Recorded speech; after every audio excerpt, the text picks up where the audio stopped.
अस्सलाम वालेकुम। तो आज हम पढ़ेंगे अनीमा।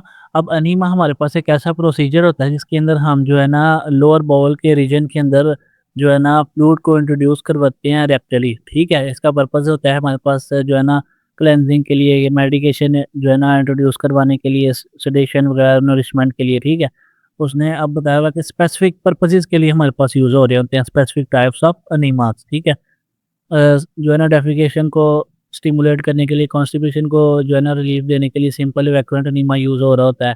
हार्ड फीकल मैटर को सॉफ्ट करने के लिए ऑयल एनीमा यूज़ हो रहा होता है, और मेडिकेशन देने के लिए सेडेटिव एनीमा यूज़ हो रहा होता है। ठीक है, इसी तरह डायरिया को चेक करने के लिए इमोलिएंट एनीमा, फ्लूइड और न्यूट्रिएंट्स देने के लिए न्यूट्रिटिव एनीमा यूज़ हो रहा होता है। डिफरेंट जो है ना यूज़ वाइज़ का जो है ना इसकी टाइप्स यूज़ हो रही होती हैं। जैसे अगर कोई पेशेंट है, कोई शॉक के अंदर है, तो उसको स्टिमुलेट करने के लिए स्टिमुलेंट एनीमा यूज़ हो रहा होता है। ठीक है, और बाउल रीजन को जो है ना क्लीन करने के लिए हमारे पास एक्स-रे से पहले क्लीन करने के लिए हमारे पास जो है ना सलाइन एनीमा यूज़ हो रहा होता है। ठीक है, उसके बाद यूट्राइन कॉन्ट्रैक्शन को जो है ना स्टिमुलेट करने के लिए, और चाइल्ड बर्थ को जो है ना जल्दी उसकी फास्टर करने के लिए, उसके लिए हमारे पास जो है ना एनीमा यूज़ हो रहा होता है। डिफरेंट चीज़ों के लिए एनीमास जो है ना यूज़ हो रहे होते हैं। अगर हम इनकी क्लासिफिकेशन देखें तो सबसे पहले एक आते हैं इवैक्यूएंट एनीमा, जिसमें सिंपल, मेडिकेटेड और कोल्ड एनीमा आ जाता है। और रिटेंड एनीमा आते हैं, उसमें स्टिमुलेंट, न्यूट्रिएंट, इमोलिएंट, सेडेटिव और एनेस्थेटिक एनीमा आते हैं।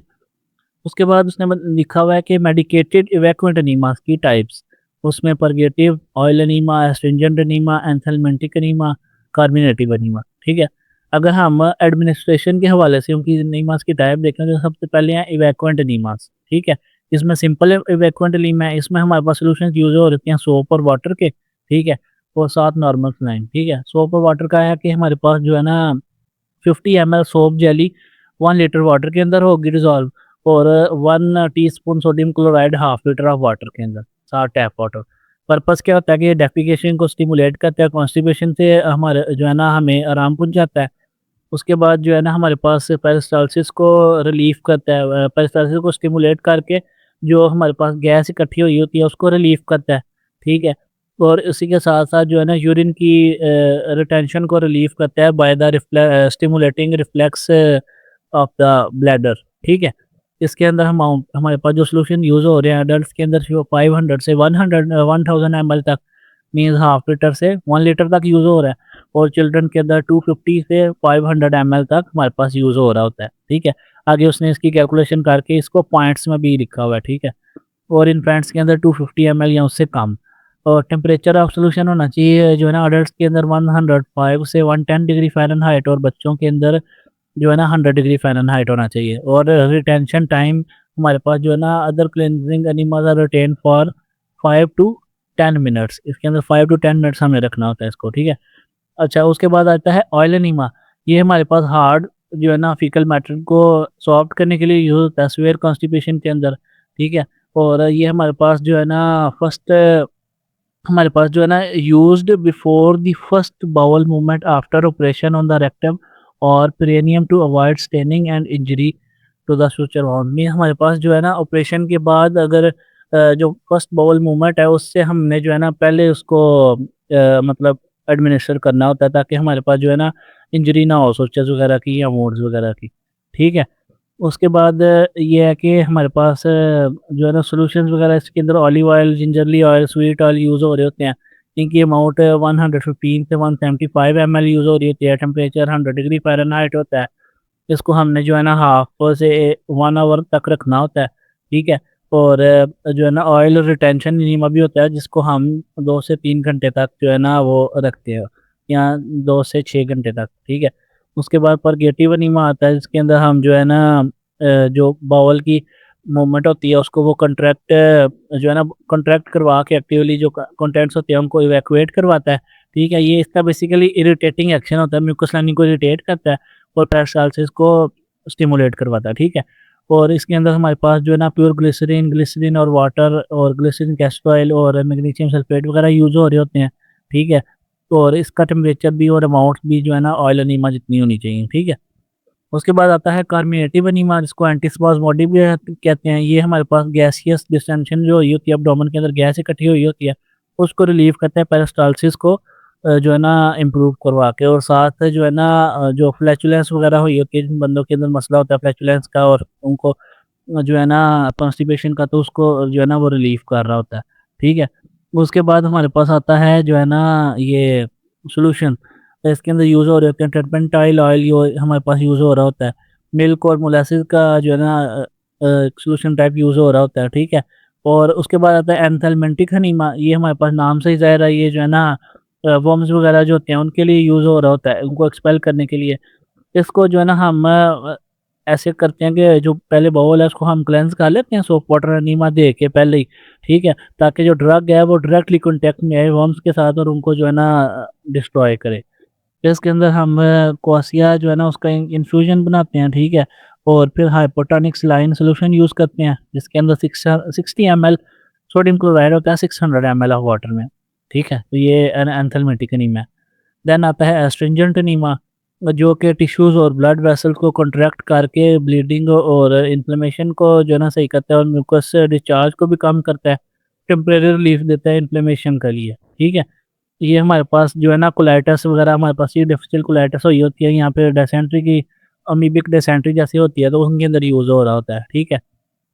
उसके बाद ये है कि इसके अंदर सॉल्यूशन टैनिक एसिड यूज़ हो रहा होता है, एलएम और सिल्वर नाइट्रेट वगैरह। देन आता है कोल्ड एनीमा, जो कि हमारे पास बॉडी का टेम्परेचर कम करने के लिए यूज़ होता है, हाइपरपायरेक्सिया में ज़्यादा बुखार होया हुआ है, हीट स्ट्रोक होया हुआ है, तो उसके अंदर ये हमारे पास जो है ना क्लोनिक इरिगेशन की फॉर्म में दिया जाता है, हाइपोथर्मिया के अंदर दिया जाता है, अब्डोमिनल क्रैम्प्स जो है ना इससे हो सकते हैं हमारे पास, हाइपोथर्मिया हो सकता है ज़्यादा। और उसके बाद आते हैं रिटेंशन एनीमा, जो कि हमारे पास जो है ना इनकी जो एक रूल है कि इनका जो क्वांटिटी है वो 100 एमएल से 150 एमएल तक, उससे ज़्यादा नहीं होनी चाहिए। और ये हमारे पास सिंपल अनीमा से पहले दिए जाते हैं ताकि जो है ना जो बाउल्स होते हैं वो फीकल मैटर से जो है ना प्रिजर्व रहें, और जो फ्लूइड है उनकी अब्ज़ॉर्प्शन हो सके, ठीक है। उसके बाद ये है कि सॉल्यूशन जो है वो रिटेन रहे और इवैक्यूएट जो है ना ना होए, ठीक है। उसके बाद ये है कि न्यूट्रिएंट अनीमा, ये न्यूट्रिएंट देने के लिए दिया जाता है। जैसे हीमोफीलिया वगैरह हमारे हमें हुई होती है तो उनके अंदर जो है ना ये दिया जाता है। उसके बाद आईवी इन्फ्यूजन की फॉर्म में दिया जाता है। सॉल्यूशंस जिसके अंदर नॉर्मल स्लाइम वगैरह, पेप्टोनाइज़्ड मिल्क वगैरह यूज़ हो रहे होते हैं, और टेम्परेचर इसका 100 डिग्री फ़ारेनहाइट होना चाहिए। देन आता है हमारे पास जो है ना स्टिमुलेंट एनीमा जो है ना वो हमारे पास शॉक और कोलैप्स की जो है ना ट्रीटमेंट के लिए दिया जाता है। उसके बाद आता है हमारे पास जो है ना ये पॉइज़निंग के केस में दिया जाता है। फॉर एग्ज़ाम्पल जो है ना कॉफ़ी एनीमा दिया जाता है हमारे पास ओपियम पॉइज़निंग के केस के अंदर, ठीक है। इसके अंदर हमारे पास जो है ना ब्लैक कॉफ़ी का सॉल्यूशन होता है। इसके अंदर 1 टेबलस्पून कॉफ़ी पाउडर होता है 300 एमएल वाटर के अंदर, ठीक है। उसका जो है ना अमाउंट होनी चाहिए 180 टू 240 एमएल, और जो है ना टेम्परेचर होना चाहिए 108 से 110 डिग्री फ़ारेनहाइट, ठीक है। देन आता है सेडेटिव एनीमा। सेडेटिव एनीमा नाम से ही ज़ाहिर है सेडेशन के लिए दिया जाएगा। इसमें पैराल्डिहाइड होगा, क्लोरल हाइड्रेट होगी, पोटेशियम ब्रोमाइड होगी, और डोज़ इसकी डॉक्टर ही डिसाइड करेगा, ठीक है। देन आता है एनेस्थेटिक एनीमा, एनेस्थेटिक एनेस्थीसिया के लिए, ठीक है। और ये एनेस्थीसिया जो है ना वो पेशेंट की जो कंडीशन वगैरह देख के डिसाइड किया जाता है। उसके बाद आता है इमोलिएंट एनीमा, ये हमारे पास जो है ना दिया जाता है इस वजह से कि हमारे पास एक ब्लेंड होता है, ब्लेंड सॉल्यूशन, इसको हम रेक्टम में इंट्रोड्यूस करवाते हैं, ठीक है। और ये इसका मकसद ये होता है कि डायरिया के लिए चेक करता है, ठीक है। और सूदिंग एक्शन देता है हमारे पास म्यूकस मेम्ब्रेन पे जो इन्फ्लेम हुई होती है। इसके अंदर स्टार्च और ओपियम हो सकते हैं, ठीक है, या स्टार्च म्यूसिलेज हो सकती है, ठीक है, अकेली। उसके बाद आते हैं मेथड ऑफ जो है ना एडमिनिस्ट्रेशन, हमने इसको एडमिनिस्टर कैसे करना है। पहला तरीका तो ये है कि एनीमा कैन और ट्यूब यूज़ कर लें, ठीक है, जब हमने ज़्यादा अमाउंट में वेना डिलीवर करना है, जैसे सोप वाटर एनीमा, ठीक है। उसके बाद हमारे पास आता है फनल कैथेटर मेथड, जो ऑयल एनीमास के लिए यूज़ हो रहा होता है। ये हम जो है ना देंगे ही तब जब हमने जो है ना स्मॉल क्वांटिटी में जो है ना चीज़ें एडमिनिस्टर करनी है, जैसे हमारे पास ऑयल एनीमा होता है। उसके बाद हमारे पास जो है ना ये हो रहा होता है ग्लिसरीन सिरिंज और कैथेटर जो है ना मेथड यूज़ हो रहा होता है। उस अब हमने बहुत जो है ना स्मॉल क्वांटिटी के अंदर हमने कुछ चीज़ देनी है, जैसे परगेटिव एनीमा है, तो वो हम देते हैं। उसमें जो है ना सिरिंज से हम जो है ना एयर को एक्सपेल कर लेते हैं जो है ना ट्यूब में लगाने से पहले और फ्लूइड को एडमिनिस्टर करने से पहले, ठीक है। उसके बाद है ड्रिप मेथड, ठीक है। ड्रिप मेथड में हम जो है वो फ्लूइड को काफ़ी स्लोली जो है ना एडमिनिस्टर कर रहे होते हैं, क्योंकि नाम से ही ज़ाहिर है ड्रिप जो है वो स्लोली लगती है, ठीक है। और इसका जो है ना रिटेंशन इनिमा को हम जो है ना इस मेथड के ज़रिए दे रहे होते हैं। एक हम कैथेटर यूज़ कर रहे होते हैं जो है ना रेक्टल ट्यूब के की जगह पे, ठीक है। और जो ये हमारे पास इसका जो ना मेथड उसने बताया हुआ है कि लेस देन 40 ड्रॉप्स पर जो है ना मिनट हम रखते हैं इसका, उसको हम मेंटेन रखते हैं मर्फी ड्रिप के ज़रिए और एक क्लैंप होता है उसके ज़रिए, ठीक है।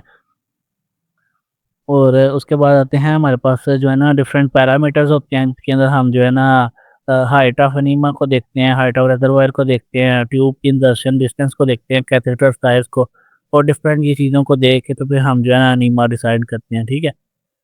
उसके बाद है मतलब इसके अंदर एक और चीज़ है कि प्रेशर कितना होना चाहिए हमारे पास, 0.5 पाउंड ऑफ प्रेशर होना चाहिए, ठीक है।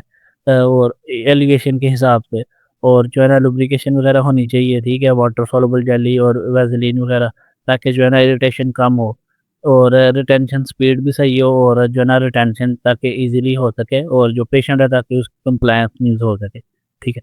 तो ये था अनीमा वाला चैप्टर। अब इसमें से जो ज़्यादा इम्पोर्टेंट है वो अनीमा की जो टाइप्स हैं वो एक दो दफ़ा पूछ लेता होता है जो है ना पास पेपर में, सही है। तो मिलते हैं नेक्स्ट लेक्चर में, तब तक के लिए।